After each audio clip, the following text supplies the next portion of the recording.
Hello and welcome to video number 8. We're going to talk about organizing your content. So in the previous video, we talked about how to go about creating those pieces of content really fast, as you saw. Now I'm going to show you how to organize the content into what we call collections by using Get Stencil.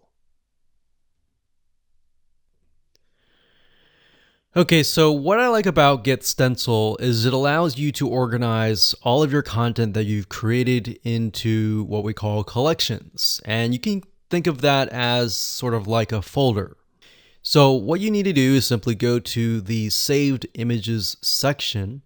And up at the top here, you want to click this link here, click on Collections, and then of course create collection. So you can create a collection, you can name it, click Create Collection, and that's it. So you will notice that I have about 192 images that are specific to women and about 1 to men. Now, in order to add an image to the collection, all you have to do is highlight the image. So for example, this image is not part of a collection.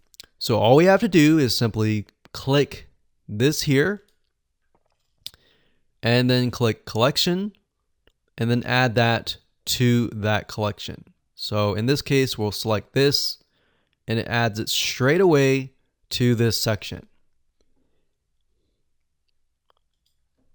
So now that you understand how to organize the content, we're going to talk about auto scheduling in the next video. But before we do that, I want to show you how to sort of manually post to social media sites inside of Get Stencil.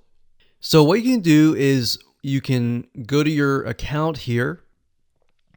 You can go to settings, and then you can connect your account to Facebook and other social media sites that are within Get Stencil. Once you have done that, you can simply select the image that you want to post. Let's say this one here. We can click share. And as you can see, you can post it manually to Facebook, to Twitter, to Pinterest, to all these other social media sites. But in order to do that, you have to connect to your accounts. So connect to Twitter, connect to all these other social media sites. So all you need to do is simply find the social media site that you want, find the image, click share, and it'll automatically post that to that particular social media site. And that's it. So now that you know how to do things manually and you know how to organize things, let's talk about auto scheduling in the next video.